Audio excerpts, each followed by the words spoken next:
Coucou, j'espère que vous allez bien. Cette vidéo est un peu différente des autres puisqu'il ne s'agit pas d'un vlog. Je vais répondre à vos questions, les questions que vous m'avez posées sur Instagram. Juste parce qu'il y en a eu beaucoup, donc pour pas faire une vidéo de 3 heures, j'ai décidé de faire par thématique. Donc aujourd'hui ce sera les réponses à vos questions concernant l'expatriation, voilà, la vie à l'étranger et tout ce que ça implique. Donc ça va peut-être aussi quand même être un petit peu long, donc au cas où je mettrai une timeline dans la barre d'infos et comme ça si une question ne vous intéresse pas, vous pouvez zapper facilement, aller à la suivante. Mais je vais essayer de faire le plus concis possible, mais je suis un peu bavarde, voilà. Donc je vais faire au mieux. En tout cas, je vous remercie pour toutes vos questions et j'espère que ça vous intéressera. Je préfère aussi juste spécifier que c'est évidemment mon avis personnel sur l'expatriation. Plein de gens le vivent différemment, ont des vécus différents, donc des expériences différentes. Donc voilà, c'est vraiment mon avis subjectif et personnel sur l'expatriation, mais j'espère que ça vous aidera, par exemple si vous prévoyez ou avez envie de le faire, ou juste voilà, par curiosité pour savoir comment ça se passe de vivre ailleurs qu'en France.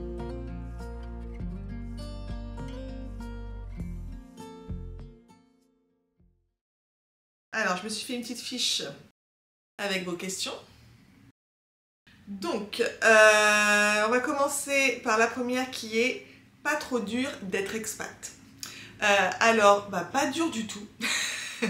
Franchement, moi ça me pose pas du tout de soucis. Alors, je sais qu'il y en a qui s'imaginent pas du tout être loin de leurs proches, de leur famille. C'est souvent ça en fait qui revient le plus souvent quand les gens ont peur de se lancer. C'est la peur de ne pas être avec ses proches, de voir sa famille souvent.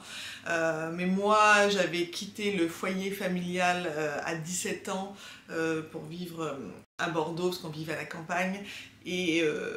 Et en fait j'ai mis 3 mois avant de revenir voir mes parents. Ah là là, désolée, parce que je sais que maintenant si mes filles me faisaient ça, je serais bien triste. Mais j'étais trop heureuse d'être libre, indépendante. Et en fait j'ai jamais mal vécu et en fait j'ai toujours vécu loin de mes parents finalement parce que comme on vivait dans un petit village, de toute façon je pouvais pas faire mes études voilà, à côté. Mine de rien, à chaque fois faire les allers-retours. Après j'ai vécu à Paris aussi donc ça faisait loin. Oh là là, il y a du bruit avec les travaux. J'espère que vous entendez pas trop ce vacarme. Désolée, hein, c'est tout le temps donc si je veux travailler, il faut que je filme même quand il y a les travaux. Donc ouais, voilà, les allers-retours à Paris, depuis Paris ça coûtait cher aussi, c'était long, à l'époque ça se faisait pas en 3 heures. En plus je vis pas dans une grande ville, enfin mes parents vivent pas dans une grande ville donc il fallait faire des transferts et tout, enfin bref, je rentrais pas souvent non plus, même quand j'étais en France. Même si évidemment voilà, je vois maintenant encore moins souvent ma famille ça c'est vrai que c'est toujours la partie la plus difficile on va dire, et aussi mes amis, les amis que j'avais quand je vivais à Paris, même si on essaie de garder contact, force est de constater que les relations s'étiolent quand même pour la plupart, parce que maintenant moi ça fait donc j'ai vécu 3 ans à Tokyo et là ça va faire 5 ans à Amsterdam, donc oui ça fait 8 ans que je ne vis plus en France, c'est quand même difficile de maintenir des relations, même si avec évidemment WhatsApp etc ça se fait, mais c'est pas pareil que de se voir en vrai quotidiennement, que de partager, voilà, je fais plus à aucun anniversaire, je fais plus les fêtes de Noël, je fais plus tout ça, donc c'est quand même compliqué, voilà, soyons honnêtes, ça c'est la partie la plus dure, mais sinon moi je m'épanouis vraiment dans ma vie d'expatriée. Et alors là les travaux sont arrêtés j'ai l'impression. Alléluia. Deuxième question. Tu n'as pas eu peur de t'expatrier la première fois quand tu es partie au Japon? Alors pour remettre un petit peu de contexte, à l'époque j'étais journaliste, je travaillais pour TF1 et c'était mon rêve de vivre à l'étranger au moins une fois, enfin d'expérimenter la vie à l'étranger parce que je ne l'avais jamais fait au cours de mes études, j'avais pas fait d'Erasmus, d'année d'échange, etc. J'étais en couple à l'époque, long terme, et j'avais peur des relations à distance. Enfin bref, j'avais jamais fait. Et j'ai développé un amour et une passion pour la culture japonaise. J'étais très attirée par le Japon. Et j'apprenais même la langue, j'apprenais le japonais quand j'étais à Paris, je prenais des cours du soir. Et du coup, je savais qu'avec un visa vacances-travail, on pouvait aller avoir un visa d'1 an pour vivre au Japon, qui nous permettait aussi de travailler sur place. Mais ce visa, on ne pouvait le demander que jusqu'à ses 30 ans. Et j'avais 29 ans. Donc c'était un peu maintenant ou jamais. Si je voulais tenter de vivre à l'étranger de façon, on va dire, plus facile, parce que j'avais ce visa, parce que c'est difficile sinon d'obtenir des visas quand c'est pas dans un cadre étudiant, etc. Et j'étais aussi en couple à l'époque, d'ailleurs, avant de partir au Japon. Et cette fois, je me suis dit, non, je vais pas m'empêcher de vivre mon rêve, de passer à côté de cette expérience. J'aurais des regrets toute ma vie, donc je vais tenter. Mais quand même, le Japon, c'est loin. J'avais conscience que c'était une culture totalement différente. Donc avant de me lancer pour du long terme, sur 1 an, j'étais allée un été, l'été avant, en fait, 1 mois. Je m'étais inscrite dans une école intensive pour avoir des cours pendant 1 mois. Et j'étais logée, en fait, il y avait un appartement. Je logeais avec des amis, d'ailleurs, je me suis fait une bande d'amis extraordinaire que je vois toujours, voilà, maintenant, tous les ans. Enfin bref, je dévie. Et voilà, j'avais testé 1 mois la vie à Tokyo, donc c'était pas du voyage et tout, j'avais voulu tester la vie quotidienne pour voir si ça me convenait ce quotidien tokyoïte. J'ai adoré, j'ai pleuré toutes les larmes de mon corps quand j'ai dû repartir. Donc ma décision était prise, j'allais partir vivre 1 an à Tokyo, mais le but c'était que je revienne. Voilà, le but c'était que je revienne. J'avais gardé mon appartement à Paris, je l'avais sous-loué pendant 1 an. Et aussi, même si quand je travaillais à TF1, alors c'était pas un CDI, c'était des contrats renouvelables, etc. et par saison, on m'avait fait comprendre que voilà, mon poste m'attendait quand je reviendrais 1 an plus tard. Donc pour moi, c'était voilà, un break d'1 an dans ma vie, surtout que je faisais un peu un burn-out, j'étais vraiment crevée avec le boulot et tout. Donc c'était un break pour me ressourcer, pour vivre cette expérience que vraiment j'avais envie de vivre depuis très longtemps dans ce pays qui me fascine.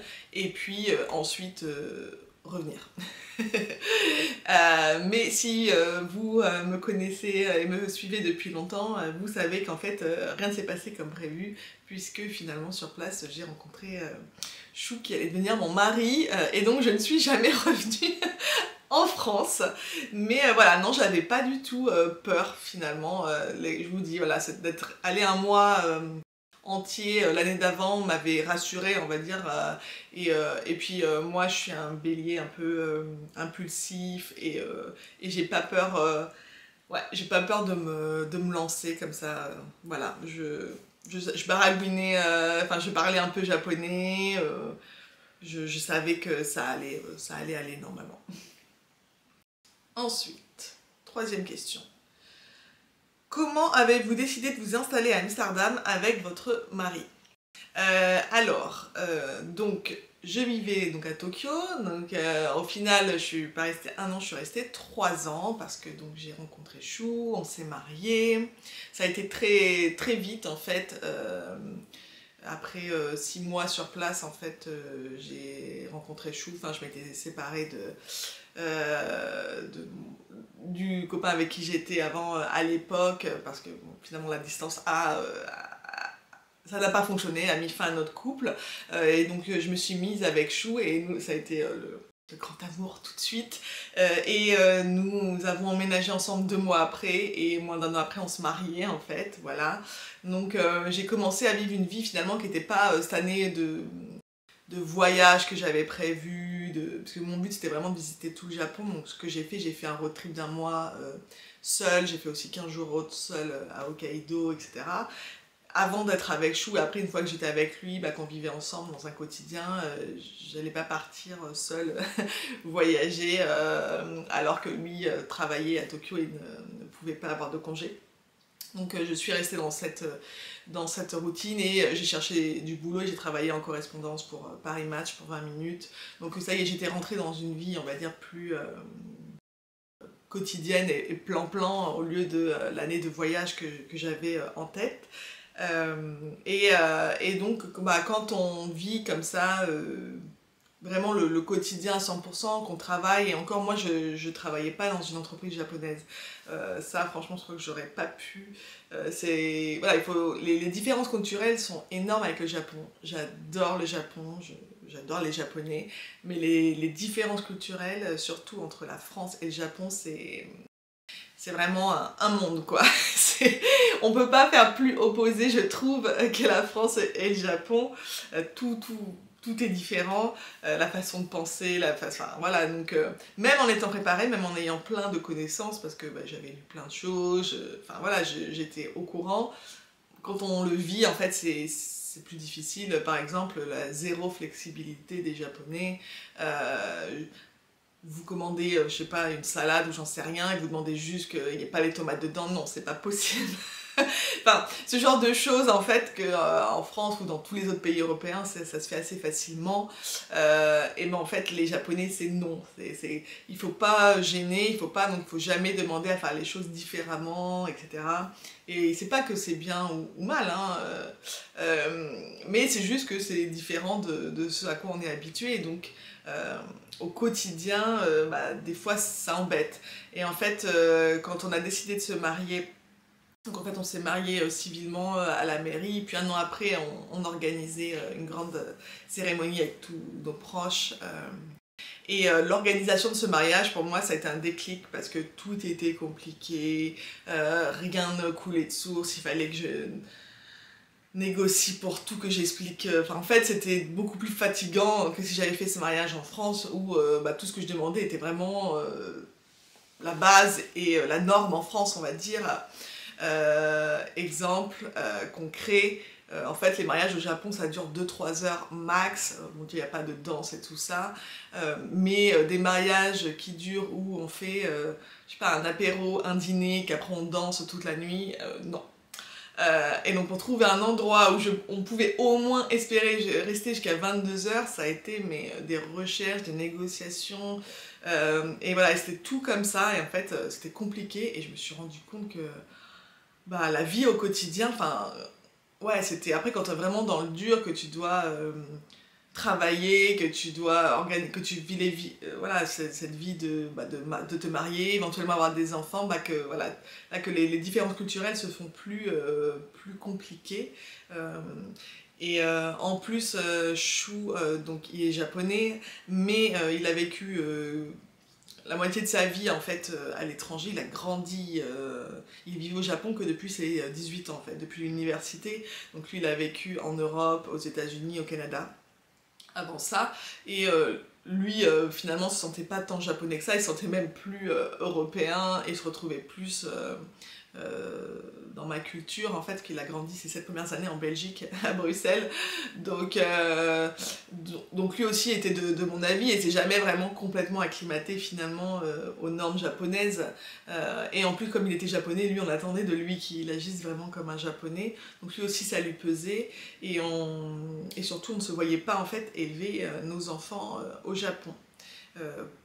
Voilà, ça c'était vraiment lui, il a été juste 1 an à l'école quand il était plus petit, ou 2 ans je crois, quand il était plus petit, 8-9 ans au Japon, et ça l'avait traumatisé. Voilà, en Europe, on est pour laisser libre comment dire, les enfants, on veut qu'ils développent leur propre personnalité, leur propre goût, les enfants en Europe ont une certaine liberté de penser, d'être, qui n'est pas le cas au Japon, où c'est beaucoup plus... là, il faut rentrer dans le moule, on forme un peu des moutons, quoi, où il faut pour pas embêter, pour pas... Voilà, il faut exactement faire comme ça, et quand la différence au Japon est un peu mal perçue. Après, ça a ses avantages dans le sens où c'est pour ça que le Japon est un pays super safe, qu'on s'y sent bien, que c'est paisible, que tout est propre partout, que tout est à l'heure. C'est parce que en fait tout le monde est un peu formaté, rentre dans le moule, et que du coup ça glisse quoi. Évidemment, quand il y a les gens un peu plus rébellion en France, les révolutionnaires, ça roule moins bien. Voilà, faut voir après ce qu'on préfère.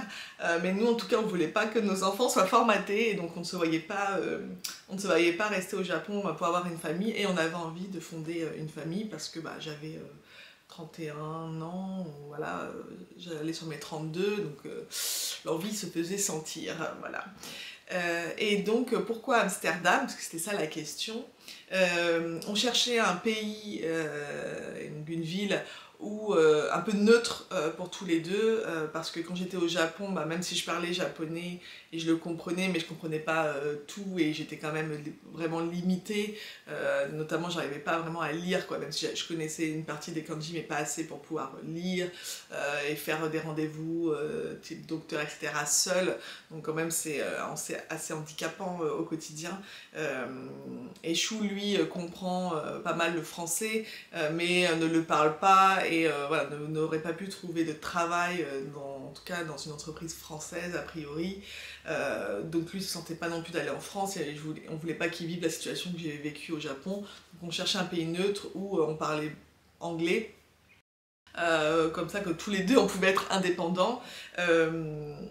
L'Angleterre était plus dans... il y avait déjà eu le Brexit, donc c'était pas compliqué, vu que moi en fait j'avais déjà lancé mon compte Instagram, enfin tout ça, et que le but c'était en tant que photographe que je travaille avec des clients français, donc ça aurait compliqué vraiment les choses.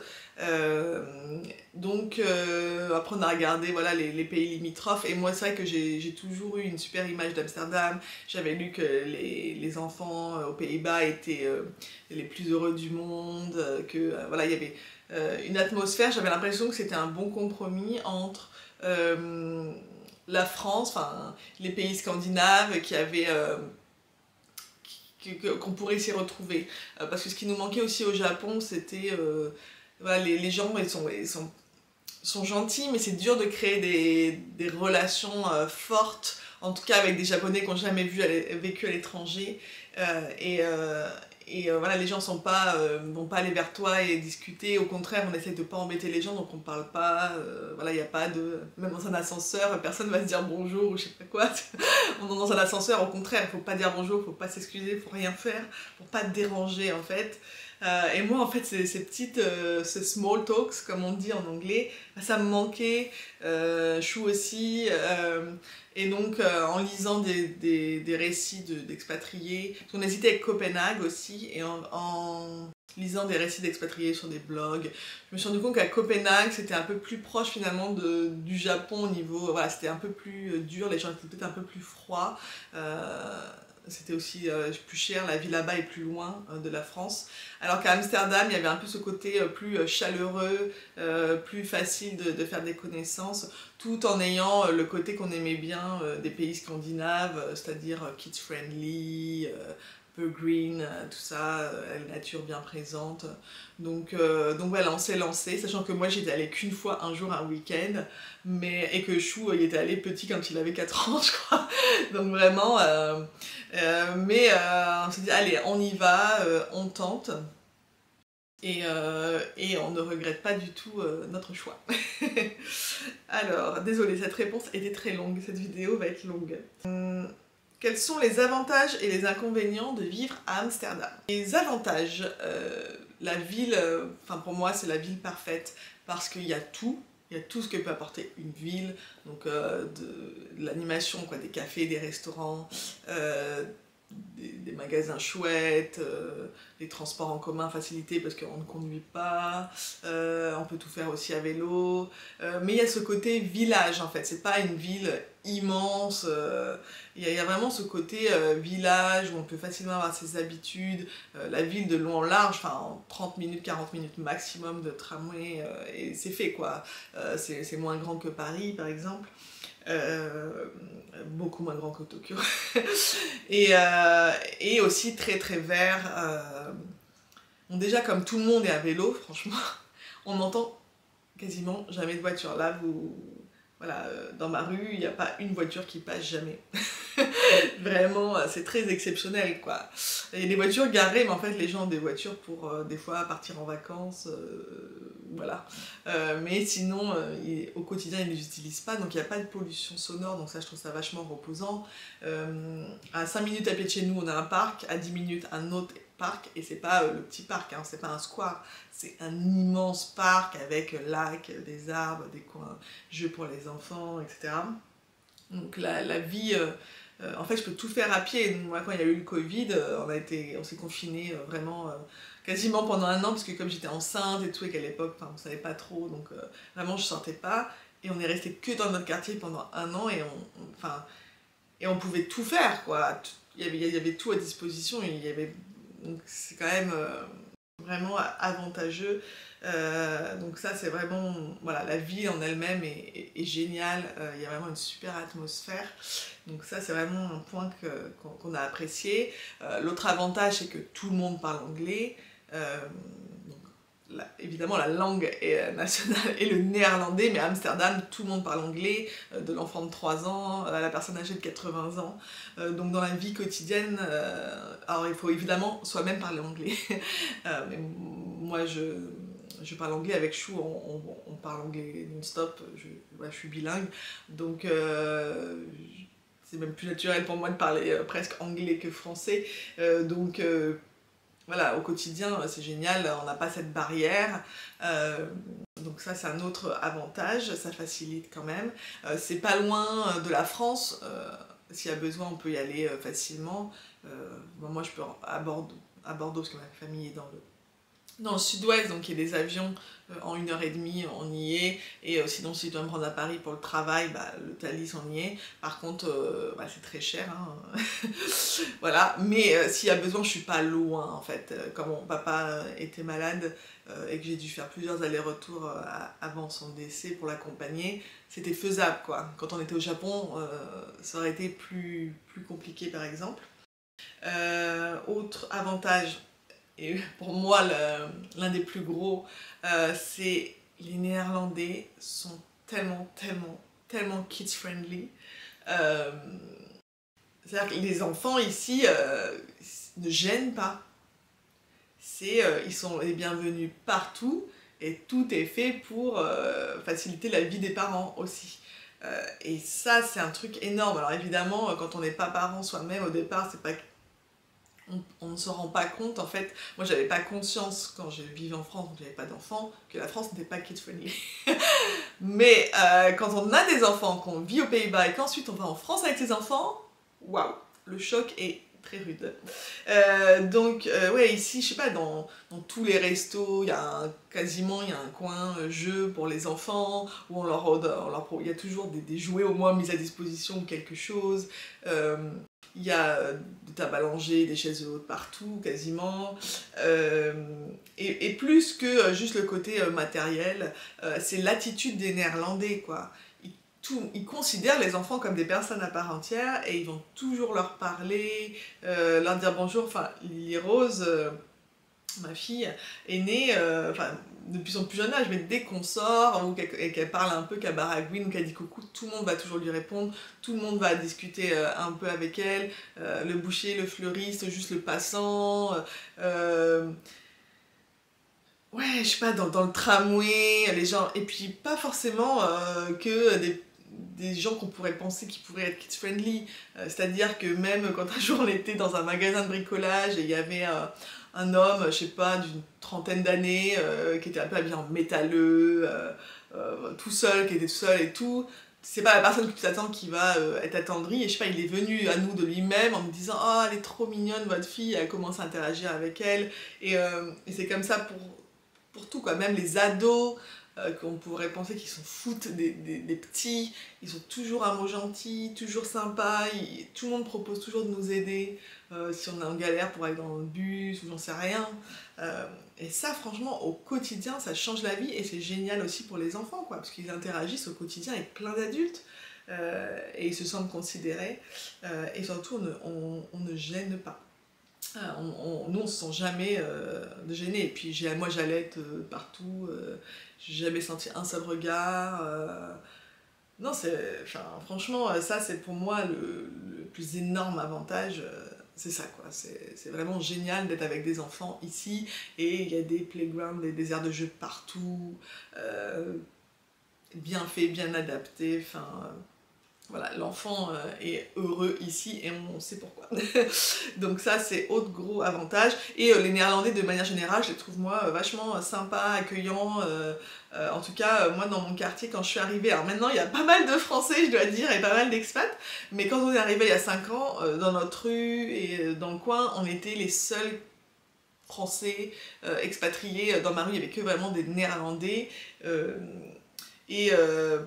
Et en fait, on a été accueillis à bras ouverts. Dès le premier jour, ils nous ont aidés à emménager, ils sont venus nous aider à installer nos ampoules, j'en sais rien. Ils nous invitent quand ils font... parce que ici, il faut savoir que les trottoirs, en fait, c'est comme un peu l'extension de sa maison. Et donc, il y a souvent, ils organisent des repas sur le trottoir, soit même pour regarder la Coupe du Monde, ou pour faire plein d'événements, j'en sais rien.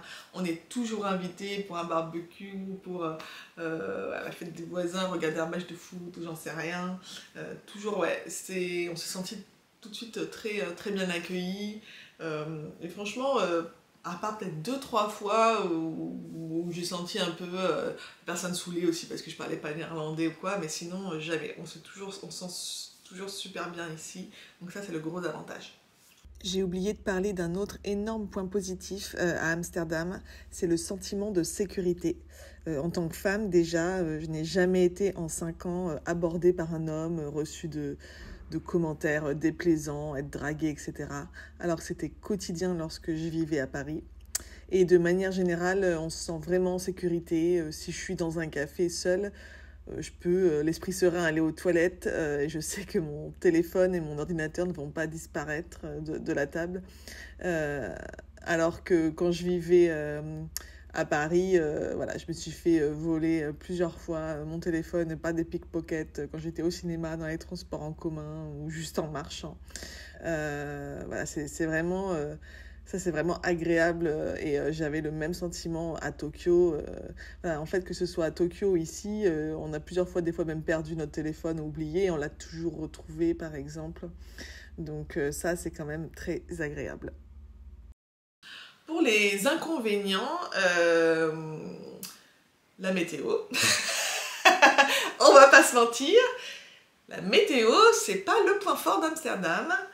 Même si en 5 ans il y a de l'amélioration, alors évidemment je ne suis pas pour le réchauffement climatique, mais je dois dire que pour Amsterdam ça a ses avantages entre guillemets l'été, parce qu'avant l'été ici il fallait 20 degrés, c'était la température normale hein, de l'été, et c'était jamais des grosses chaleurs. Enfin, moi j'étais arrivée de Tokyo où les étés c'était 40 degrés, 90% d'humidité, c'était horrible hein.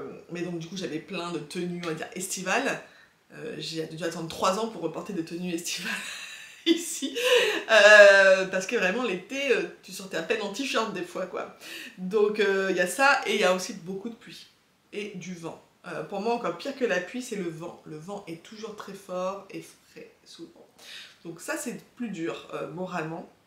Mais l'avantage on va dire là-dedans, c'est que quand il fait beau, maintenant on est devenu comme les Néerlandais, on arrête tout ce qu'on fait et voilà, tu changes ton programme, tu vas prendre une journée de congé et tu la vis à fond. Tu savoures vraiment les jours où il fait beau. Donc ça c'est chouette. Mais c'est vrai que moralement des fois c'est dur. Je sais que ça freine beaucoup de personnes, notamment si vous êtes français vivant dans le sud, ça va vous faire un choc, hein, la météo. Autre inconvénient, c'est très cher. La vie est vraiment, vraiment chère. Et j'ai vécu à Paris et Tokyo avant. Mais Amsterdam c'est extrêmement cher, surtout là depuis la crise en Ukraine et tout, l'inflation, mais en France c'est régulé l'inflation, ici il n'y a aucune régulation, c'est vraiment un pays ultra libéral et on a dépassé les 20% d'inflation, c'est horrible quoi. Pour vous donner des idées, alors nous on a un loyer pas cher, on a fait une sorte d'affaire quand on est arrivé là, on a trouvé un bon plan, même si ça a déjà pris quasiment 300 € de plus en 5 ans, parce qu'ils augmentent chaque année, mais la plupart des gens payent quasiment 1000 € de plus pour ce qu'on a dans le reste d'Amsterdam, donc, mais voilà, faut compter entre 2000 et 3000 € de loyer par mois quand on a une famille, quoi, hein, quand on veut plusieurs chambres. Les factures d'électricité, c'est voilà, 350 € par mois, on est là et pourtant on chauffe, on met à 18 degrés dans l'appartement, donc on fait pas des folies niveau chauffage. Voilà, l'assurance santé, c'est cher, c'est pas le même système qu'en France. Pareil, on est arrivé, c'était aux alentours de 70 €, 80 € par mois, et là on est à 160 € par mois par personne. Hein. Bon, les enfants sont couverts là-dedans, mais quand même. Enfin voilà, tout ça, c'est des budgets ça s'accumule, et voilà, et la nourriture et tout au quotidien, c'est vraiment très cher. Je trouve personnellement les cafés que c'est un peu moins cher qu'à Paris. Toujours, même si là, du coup, avec l'inflation, ça commence à rattraper. Mais au quotidien, la vie est chère. Les crèches, moyens de garde. Franchement, nous, on n'arrive pas à comprendre comment les Néerlandais font pour payer tout ça, parce que nous, on galère vraiment. La crèche, sachant que Lily Rose est gardée que 4 jours par semaine, et qu'elle est chez une nounou, donc c'est moins cher que la crèche. Et c'est quand même 1500 € par mois, donc pour 4 jours. Donc même pas à temps complet, quoi. Non, c'était même plus cher que ça.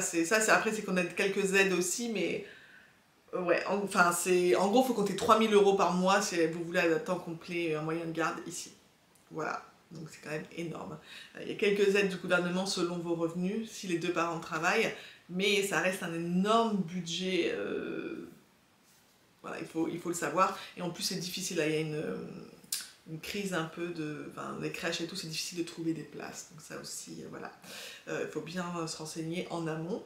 Donc voilà, je dirais, voilà, c'est ça en fait, nous, aujourd'hui, on se verrait passer notre vie ici, s'il n'y avait pas cette problématique d'argent, parce que Chou ne fait pas un métier qui rapporte des milliers et des cents, et moi je suis à mon compte, et clairement, quand je me verse un SMIC, je suis contente.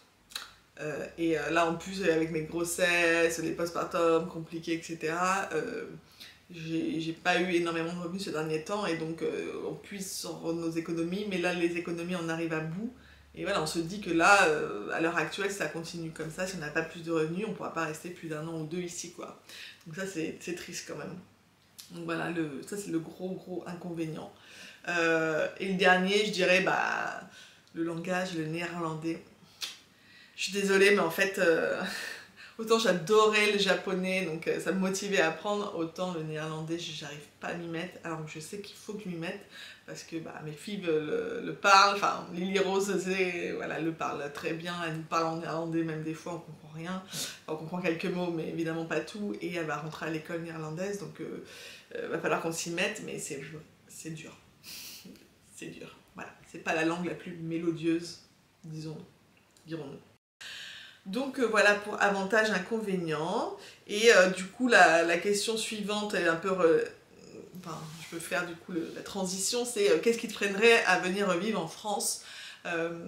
Pour moi, le plus gros frein, c'est les Français. Je vais me faire haïr en disant ça, mais franchement, dès qu'on rentre en France, on n'entend que soit des gens se plaindre, ou soit pas du tout, les gens pas du tout sympas, pas du tout kid-friendly.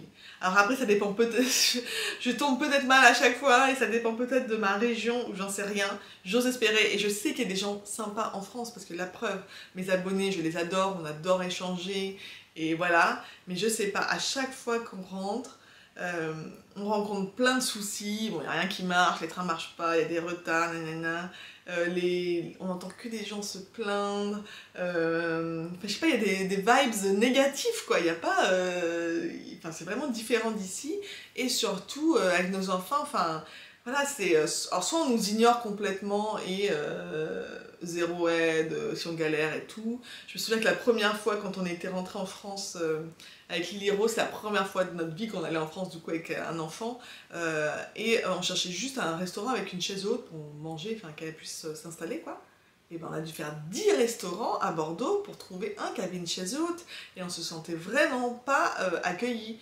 En fait, j'ai l'impression qu'en France, quand t'as des enfants, et bah t'as plus le droit de sortir quoi, presque, t'es censé rester chez toi et pas embêter les gens. Mais enfin, c'est se couper quand même d'une grosse clientèle quoi, je comprends pas ça parce que bah, pourquoi je suis toujours rendue dans les cafés, pourquoi je dépense une grosse partie de mon salaire dans les cafés et les restos ici, mais c'est parce qu'on sait que les enfants vont être les bienvenus, qu'on va pouvoir passer un bon moment, qu'on va pouvoir manger et tout, et eux ils sont contents, ils récupèrent l'argent des parents, quoi, les restaurateurs et les cafés. Donc je comprends pas pourquoi en France c'est si compliqué de trouver des endroits. Alors, il y en a, ça commence à se faire, et si j'ai bien compris aussi dans le sud, c'est peut-être un peu plus kid-friendly qu'ailleurs. Quand j'avais déjà fait cette remarque quand j'étais allée à Bordeaux, mais moi ça m'a choquée. Et après c'est les remarques des gens, par exemple on était à l'aéroport, on attendait d'embarquer, évidemment c'est toujours fatigant pour un bébé, un enfant, d'attendre, je veux dire, même pour les adultes, d'attendre des heures et tout, c'est fatigant.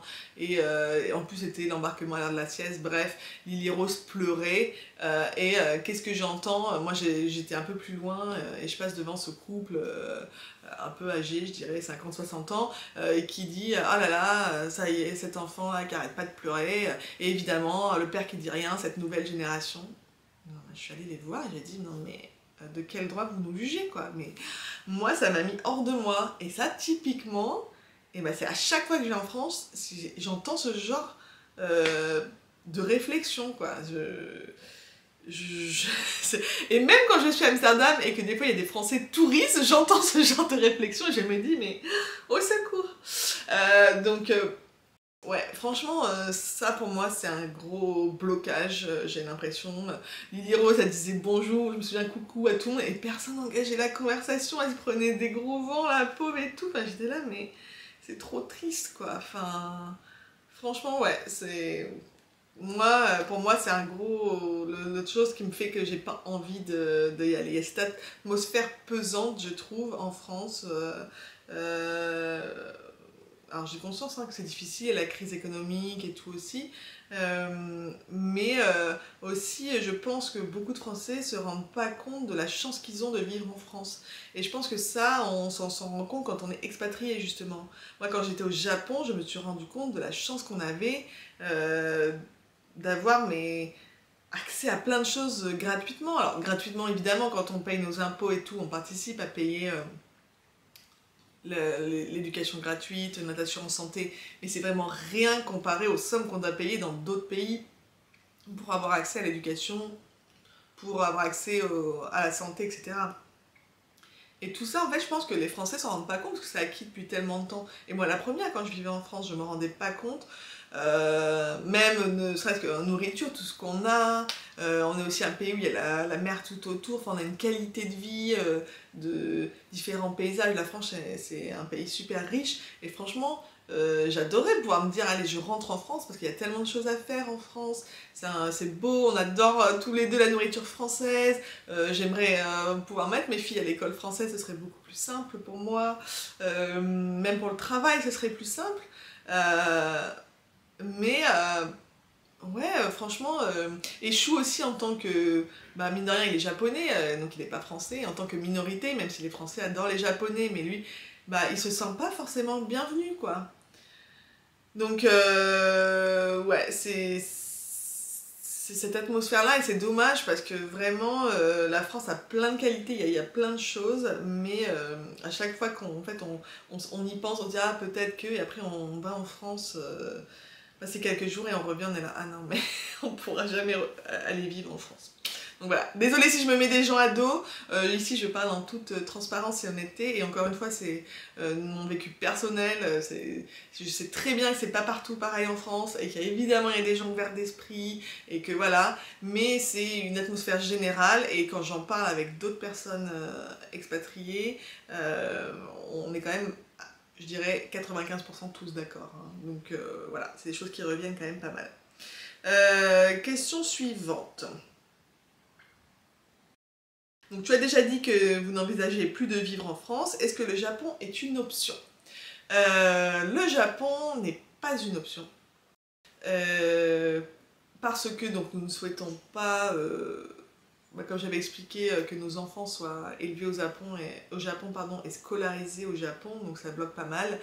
Mais idéalement, dans un monde idéal, et si un jour nous avons assez d'argent pour faire ça, j'en doute, mais voilà, on aimerait bien faire, par exemple, rester 6 mois au Japon et 6 mois éventuellement en France, aux Pays-Bas, enfin voilà, changer d'environnement, en tout cas pour que les filles soient plus immergées dans la culture japonaise, pour qu'elles apprennent le japonais.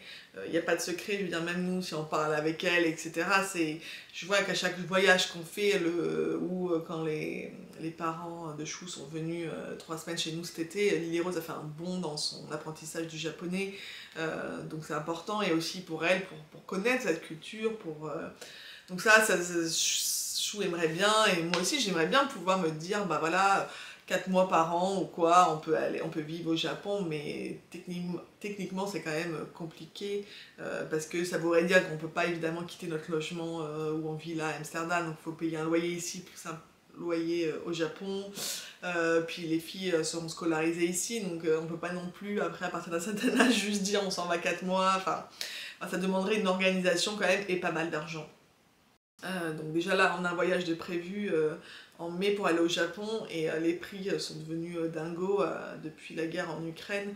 Les billets d'avion sont beaucoup plus chers, et pour rester longtemps ça revient cher, voilà, parce que les parents de Chou vivent dans un tout petit appartement, donc ils peuvent pas nous loger, donc automatiquement voilà, payer chaque nuit à chaque fois, en plus maintenant pour 4, ça revient cher, donc là pour l'instant non. Et pour y vivre du coup non, c'est pas une option, mais par contre on adore y retourner en touriste entre guillemets, et ça par contre c'est un kiff parce qu'on a que les avantages du Japon du coup, et ça c'est super, voilà. Et d'ailleurs ça me manque trop, là ça va faire 2 ans, et donc on a hâte d'y retourner. Qu'est-ce que tu aimes dans ta vie d'expat et qu'est-ce qui te manque de la France? J'ai un petit peu dit, hein, déjà je pense, enfin moi ce que j'aime dans ma vie d'expat, c'est, je trouve que du coup on a un regard sur la ville où on vit, toujours un peu, pas en tourisme, mais je veux dire on s'émerveille toujours à plus, à que quand je vivais à Paris, qui est pourtant une ville magnifique, mais quand je vivais dans Paris, que j'étais dans mon mode métro, boulot, dodo et tout, en fait je voyais plus la beauté de la ville et je faisais rien, et la plupart des touristes ont vu plus de choses de Paris que moi pendant les 7 ans où j'y ai passé, je pense que j'ai passé, alors que l'autre jour en septembre quand j'y suis retournée juste pour le travail 2-3 jours, je me suis rendu compte, ah mais ouais c'est vraiment magnifique comme ville, il y avait des endroits où j'avais envie d'aller, etc. Mais en fait quand j'étais dedans, je le savourais plus. Alors que pour Tokyo et Amsterdam, malgré les années qui passent, j'ai toujours ce regard émerveillé, toujours envie de découvrir des nouveaux endroits.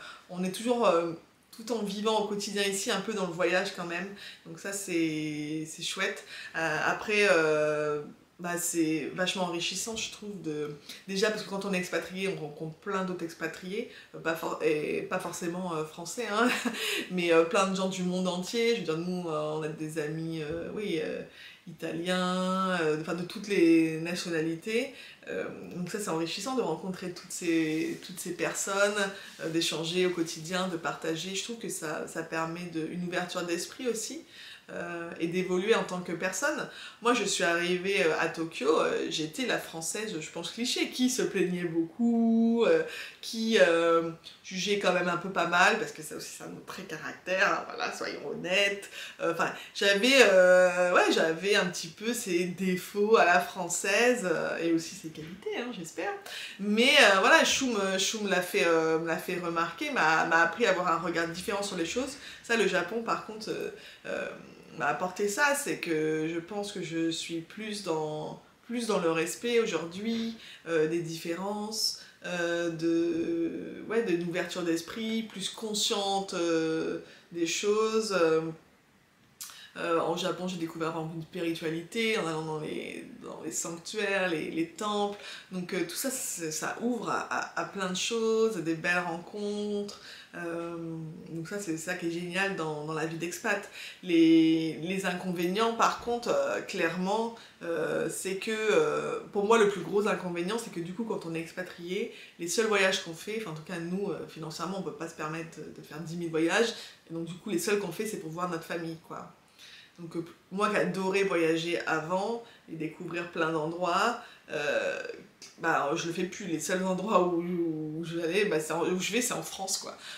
Maintenant là qu'on est à Amsterdam aussi, au Japon, donc il faut alterner aussi. On peut pas faire tout le temps parce que ça coûte beaucoup d'argent. Donc c'est toujours pour voir la famille. Et il y a plus, on a encore, à part les quelques jours là qu'on a passé vite fait à Londres, sinon on prenait jamais de vacances juste nous. Voilà, avec Chou on part jamais, on n'était jamais partis tous les deux avant d'avoir les filles, et maintenant qu'on a les Roses et la Mime, on n'était jamais partis que tous les quatre, sinon juste pour faire des vacances, parce que tout le budget va pour voir la famille en fait. Donc ça pour moi c'est un des inconvénients, et c'est un budget d'aller voir les familles. Là, d'aller au Japon, ça va vraiment nous ruiner, et on ne sait pas si on pourrait y retourner dans 2 ans. Et donc ça veut dire, Chou, ses parents commencent à être âgés, mine de rien, on ne sait jamais ce qui peut se passer, et donc à chaque fois qu'on part, on ne sait pas si on va revoir aussi. Alors évidemment, dans la vie quotidienne aussi, on ne sait jamais si on va revoir nos parents, il peut toujours avoir un accident ou quelque chose, mais quand tu es expatrié, je trouve que tu ressens beaucoup plus ça. Moi, quand j'étais au Japon, mon papa était déjà malade, et voilà, on culpabilise de ne pas être près des siens quand ils ont des problèmes de santé, quand on se dit que on ne pourra peut-être pas les revoir, et ça pèse. Ça, franchement, je trouve que c'est ce qui pèse le plus. Donc les relations d'amitié qui peuvent s'étioler aussi avec le temps. Pour moi, c'est le plus gros inconvénient. Et quand on est expat et parent, aussi de ne pas avoir d'aide, quoi, au quotidien. C'est vraiment dur. C'est-à-dire que nous, on a attendu 2 ans avant de pouvoir, une fois avec Chou, sortir, faire un dîner que tous les deux, quoi. Je pense que quand la plupart en France, bon, même il y en a beaucoup qui vivent aussi par exemple à Paris, leur famille est en province, donc c'est moins, mais quand même, si ils veulent partir en vacances, je sais pas, en amoureux, j'en connais beaucoup qui font ça, ils peuvent laisser un peu les enfants aux grands-parents quelques jours ou une journée, et nous ça ne nous est jamais arrivé, et ça n'arrivera pas a priori, parce que c'est trop compliqué, quoi, à mettre en place. En plus, maintenant elles sont 2, donc c'est encore plus impossible, donc il faut le savoir, c'est toujours nous 4, et qu'avec Chou on se retrouve jamais à 2, quoi. Donc ça c'est le côté plus difficile, et puis voilà, quand on est comme moi là vraiment extrêmement fatigué, il y a personne pour prendre le relais, même si ma maman a cassé sa tirelire plusieurs fois quand elle a vu que j'étais désespérée à un moment à ma grossesse, ou là après la naissance de Lila May, elle est venue quand même, et je leur remercie pour me prêter main forte quand elle a vu vraiment que j'étais au bout du rouleau. Mais c'est exceptionnel, et ça engendre beaucoup de frais du côté pour notre famille, donc on culpabilise. Et aussi, il faut les loger, parce que le logement est très cher, donc ça veut dire qu'après aussi, quand notre famille vient nous voir, c'est chez nous. Voilà. Donc c'est différent de quand sa famille vit, par exemple, dans la même ville, et puis qu'on peut se voir juste comme ça pour un dîner, pour un repas. Là c'est minimum une semaine quand ma famille vient, donc il faut accepter après d'avoir longtemps aussi la famille sur place, donc c'est tout ça. Mais voilà, pour moi c'est ça le plus gros désavantage de la vie d'expat. Et aussi le fait que par exemple qu'on n'a pas l'école en France est gratuite, et de 8h30 à 16h30.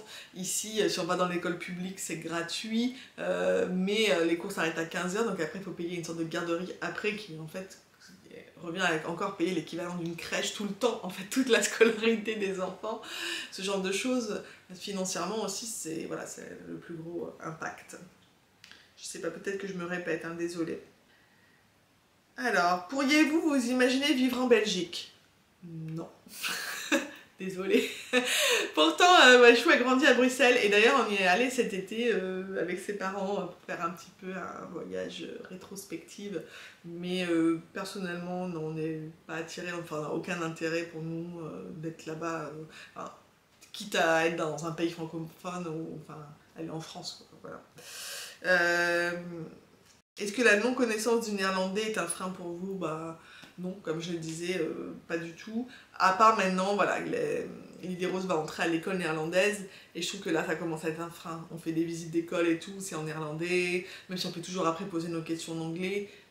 Là c'est la première fois que je ressens depuis qu'on vit là, donc en 5 ans, que le fait de ne pas parler néerlandais, ça va être compliqué. Et aussi pour l'aider après, dans le futur, avec ses devoirs, son apprentissage. Voilà. Mais sinon, au quotidien, non, je viens d'aller chez le dentiste, on parle qu'en anglais, il n'y a pas de souci. Te sens-tu intégrée aux Pays-Bas?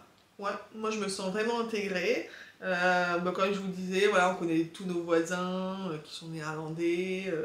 On a une vie de quartier, le boucher nous dit bonjour, la boulangère nous connaît. J'ai mon café qui est ma deuxième maison, qui me donne ma commande avant même que je la fasse parce qu'ils savent ce que je veux. Je me sens vachement intégrée, j'ai plein d'amis ici. Après je pense que d'avoir des enfants ça aide à s'intégrer parce que avoir des enfants, du coup tu mets ton enfant chez la nounou et tu rencontres d'autres parents. Tu t'inscris, moi je suis sur pas mal de groupes Facebook, ça je vous conseille d'ailleurs quand vous êtes expatrié de rechercher les groupes Facebook de votre pays. Donc ça s'appelle par exemple les mamans à Amsterdam ou les Français à Amsterdam, ou j'en sais rien, ou même les expats de façon plus internationale, pas forcément juste français, mais... Et ces groupes sont vachement des groupes ressources qui aident à faire des rencontres en fait au début quand on arrive.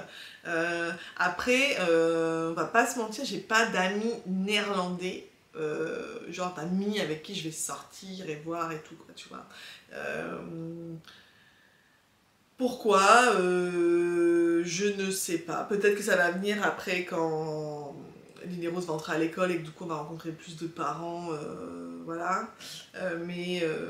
Pour l'instant, parce que j'ai quelques amies françaises avec qui que je vois souvent ça s'est fait comme ça en fait. Moi je suis pas du genre à vouloir aussi 50 amis et je préfère en avoir quelques-uns des bons et voilà. Donc je cherche pas à rencontrer non plus plein de monde. Dans ce sens-là peut-être un petit manque d'intégration dans le fait de ne pas avoir d'amis néerlandais. Mais je connais plein de néerlandais quand même. La définition d'amis est plus forte. Est-ce que vous vivez bien l'ultra franchise des néerlandais? Alors c'est vrai que les néerlandais, pour ceux qui ne le savent pas, sont des personnes très franches. Leurs emails, c'est collector. C'est wouhou, il n'y a même pas bonjour, au revoir, c'est bim, dans le direct des sujets, c'est drôle. Ils sont très francs, mais moi ça me dérange pas parce que je suis quelqu'un de très franche. Je supporte pas l'hypocrisie. Par exemple, j'ai beaucoup de mal avec les Américains qui en font toujours des tonnes, des machins et tout, puis en fait, au final, tu sais pas ce qu'ils pensent, quoi. Et ça, c'était un truc qui m'embêtait un peu aussi au Japon, pour pas... Enfin, voilà, je sais pas si c'est de l'hypocrisie ou de la politesse, mais en gros, tu sais jamais vraiment, les choses sont pas dites, quoi. Et moi, j'aime bien quand les choses sont dites, donc ça ne me dérange pas. Mais ils sont bruts de décoffrage, c'est sûr, voilà, faut juste pas être trop sensible peut-être. Différence avec le Japon et la France.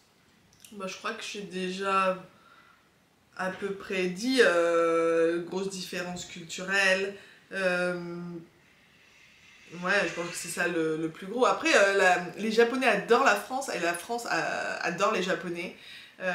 Donc c'est marrant parce que malgré ces différences, il y a vraiment une attraction mutuelle que je peux comprendre parce que moi-même, voilà, puis Chou et moi. Donc on se retrouve sur pas mal de choses. Je pense qu'on est gourmets, les deux pays. Il y a aussi une grande appétence pour tout ce qui est culturel dans les deux pays. Architecturellement et spirituellement, etc. Mais les différences, oui, je dirais, c'est vraiment cette liberté que nous on a en France de penser, de s'exprimer, la liberté d'expression, tout ça. Aussi en France on est très politique, on est un peuple très politique, qui manifeste, qui aime parler politique, voilà. Ça au Japon pas du tout, parce que il ne faut pas créer de conflit, il ne faut pas créer de malaise et tout, donc clairement c'est des sujets qui généralement... Et puis tout simplement il n'y a pas d'appétence, enfin, comme on n'enseigne pas aux petits japonais à réfléchir vraiment par eux-mêmes, à s'interroger sur les choses politiques et tout ça. Du coup, il n'y a pas d'intérêt après quand ils deviennent adultes pour la politique. Et selon Chou, c'est voulu. C'est voulu par le gouvernement parce que ça fait des décennies qu'en fait ce sont les mêmes personnes qui dirigent le Japon. Voilà. Le nom du parti change, mais ce sont toujours les mêmes gens. Et c'est voulu. Voilà, voilà, on en pense ce qu'on veut. Mais pour moi, ce sont les plus grandes différences. Et le fait qu'on trouve des toilettes partout au Japon, propres, nickel, ça voilà.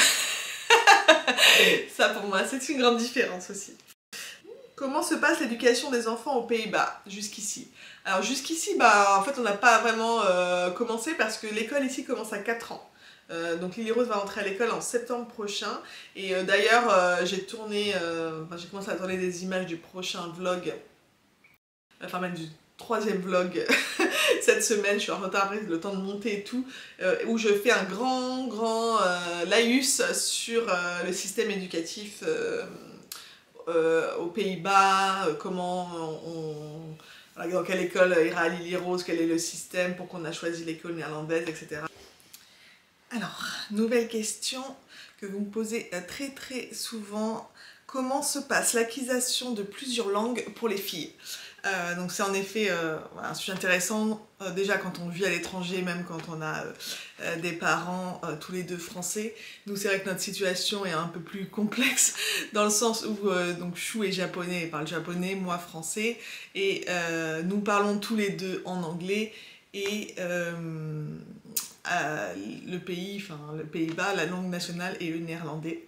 Donc en gros les filles sont exposées à 4 langues au quotidien et ça se passe très bien. Voilà, de toute façon à cet âge, je veux dire quand on est petit, le cerveau est très maniable et on apprend très vite, ce sont des éponges les enfants. Donc nous, ce qu'on a décidé d'appliquer et ce qui est principalement recommandé, c'est de chacun nous adresser à elle que dans une seule langue. Donc moi je parle uniquement français à Lily Rose et Chou s'adresse à elle en japonais. Il y a des fois, voilà, tous les deux on comprend à peu près ce que dit l'autre à peu près, pour l'instant les conversations en tout cas par exemple, qu'il a avec les filles, c'est d'un niveau de japonais que moi je comprends, et lui comprend maintenant assez bien quand même le français, donc il comprend aussi, mais on essaye vraiment de se limiter à pas utiliser la langue de l'autre pour pas créer de confusion. Lily Rose a appris naturellement l'anglais, on s'est rendu compte juste en nous écoutant parler. On pensait qu'on avait un langage secret, mais en fait maintenant elle réagit à ce qu'on dit même en anglais, et donc on s'est rendu compte, ah mince, mais elle comprend tout. Donc elle comprend pas tout et pas aussi bien que le français ou le japonais, mais quand même elle comprend beaucoup, et depuis qu'on est allé à Londres il y a quelques mois, elle s'est mise en plus à pas mal vouloir parler anglais, à récupérer... à répéter des phrases qu'on dit, etc. Elle a un bon accent en plus, elle me fait rire. Donc voilà, et pour le néerlandais, il n'y a pas de secret, c'est depuis qu'en fait elle est allée chez la nounou, qu'elle a appris là-bas en fait, sur place. La nounou lui parle en néerlandais, ses petits copains et copines, ils se parlent en néerlandais. Même d'ailleurs, parce qu'il y a une enfant d'expat, etc., mais entre eux ils se parlent en néerlandais en fait. Et elle est vraiment très douée apparemment. La nounou nous avait dit il y a déjà un moment, et elle nous l'a redit encore récemment parce qu'on s'inquiète un peu évidemment de la mettre à l'école néerlandaise, etc. Et elle nous a dit non mais en fait elle parle comme une native, son niveau de néerlandais est vraiment très bon, et de compréhension, elle a vraiment des grandes conversations avec sa nounou. J'ai même l'impression que c'est sa première langue en fait, que c'est la langue qu'elle parle le mieux et qu'elle comprend le mieux. Ce qui est du coup un peu frustrant. En fait, je pense que le plus dur quand les enfants sont exposés à plusieurs langues, c'est que il y a de la frustration qui naît de parfois le manque de compréhension des parents. Par exemple, pour nous, elle nous parle pas mal des fois en néerlandais, elle utilise des mots néerlandais, elle joue en néerlandais en fait principalement. Et du coup, quand on comprend pas, elle est frustrée un peu. Et des fois, elle connaît pas l'équivalent en français ou en japonais, donc c'est un petit peu dur pour elle. Donc dans ce sens-là, on essaye évidemment de comprendre. Au fur et à mesure, on apprend quelques mots, on demande à la nounou, elle nous dit même de l'enregistrer, de lui envoyer si vraiment on comprend pas ce qu'on faisait au départ. Mais voilà, ça c'est un petit peu juste le souci, je dirais. Et en fait, vu que maintenant elle va 4 jours par semaine chez la nounou, c'est devenu sa langue principale, qu'elle entend le plus finalement. Donc voilà, après on remarque donc à chaque fois qu'on fait des voyages dans un ou l'autre pays, France, Japon, ça lui permet de faire des progrès, ou quand notre famille vient séjourner chez nous, ça lui permet encore plus de faire de progrès, parce que ma mère parle pas anglais du tout, avec elle a pas, oui, pas japonais bien sûr, donc elle n'a pas le choix, c'est que le français, même si ma mère du coup apprend quelques mots de japonais et de néerlandais, parce que Lily Rose a tendance, un peu moins maintenant, mais au début en tout cas, elle avait tendance à mixer toutes les langues dans une même phrase, donc ce qui est assez drôle, mais difficile pour les grands-parents de suivre et de comprendre. Maintenant, elle arrive bien à faire la différence, et elle comprend vraiment quand, par exemple, un seul mot, elle va le dire, je sais pas, en français, on va lui dire, et en japonais, c'est quoi, elle va le dire, et en irlandais, c'est quoi, elle va le dire. Donc maintenant, elle arrive à bien faire la différence entre les différentes langues, et elle comprend aussi, par exemple, à chaque fois qu'il y a des Français dans la rue, ou s'il y a des touristes ou quoi, et elle les entend, elle va me dire « Ah maman, ils sont français !» Voilà, elle a compris que les gens parlaient différentes langues selon les pays, et qu'elle a la chance de pouvoir en comprendre plusieurs, d'en parler plusieurs. Pour moi, c'est franchement le plus beau cadeau qu'on puisse faire à nos enfants, de leur donner ce bagage déjà dans la vie, de pouvoir parler toutes ces langues. Rien que ça, ça peut leur ouvrir plein de portes après. Donc je suis vraiment contente. Et puis leur cerveau après, il sera tellement habitué qu'elles peuvent, enfin, je pense qu'elles pourront apprendre plein de langues beaucoup plus facilement. Donc voilà, pour moi c'est que du positif, même si bah, ça retarde peut-être un petit peu l'apprentissage du langage, ce qui est normal. Peut-être que quand des petits Français qui sont exposés seulement au français faisaient déjà des phrases, Lily Rose les faisait pas. Mais enfin, pour moi c'est pas vraiment important à son âge.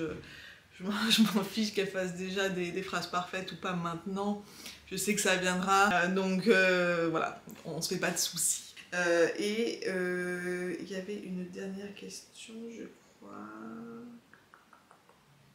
auquel j'ai pas répondu.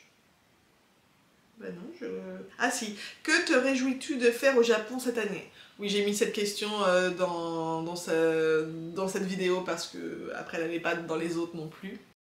Qu'est-ce que je me réjouis de faire? Alors, contrairement à la dernière fois, je vais éviter de faire plein de plans sur la comète parce que maintenant j'ai 2 enfants, même pas un, et que donc je sais maintenant que on ne peut pas faire autant avec des enfants qu'on le faisait sans, qu'on n'a pas la même liberté, qu'il faut voilà, s'adapter au rythme et tout ça.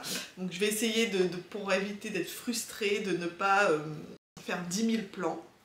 Mais j'ai juste envie, premièrement, de retourner dans notre quartier où on a vécu, et retrouver toutes mes petites habitudes, juste voilà, me balader, ressentir l'atmosphère, retourner dans tous mes endroits préférés, bien manger, et puis voir le Japon à travers les yeux de Lily Rose qui est impatiente comme tout parce que elle avait adoré son premier voyage, et là elle est à 3 ans, elle est bientôt 4, elle sera vraiment plus consciente que jamais de ce voyage, donc ça va être génial, et ce sera la première fois de Lilame aussi, donc ça va être beau de découvrir ça évidemment. J'aimerais aussi éventuellement qu'on puisse faire un petit voyage en dehors de Tokyo pour voir autre chose, être un peu dans la campagne, mais on va voir si nos finances nous le permettent. Mais voilà, le but c'est de profiter, et je vais essayer aussi évidemment de faire des beaux vlogs là-bas pour vous emmener avec moi, vous faire vivre un peu par procuration ce beau voyage. Voilà, j'espère que j'ai pas été trop longue, que vous êtes toujours là, que vous n'avez pas abandonné. Désolée pour tous les peut-être qu'il y aura dans cette vidéo, parce que je me suis aperçue qu'il y en avait pas mal au moment d'éditer. J'essaye de m'améliorer, mais bon, voilà, ce sont des tics de langage, et puis c'est pas toujours évident de parler face caméra. Voilà, j'espère que ça vous a plu en tout cas. Ça serait adorable de votre part de me laisser un petit commentaire si ça vous a plu. Si vous avez des questions complémentaires aussi, vous pouvez les laisser en commentaire si vous voulez réagir. Et puis de liker aussi cette vidéo si ça vous a plu, de la partager et de vous abonner si ce n'est pas déjà fait. Voilà, je vous embrasse.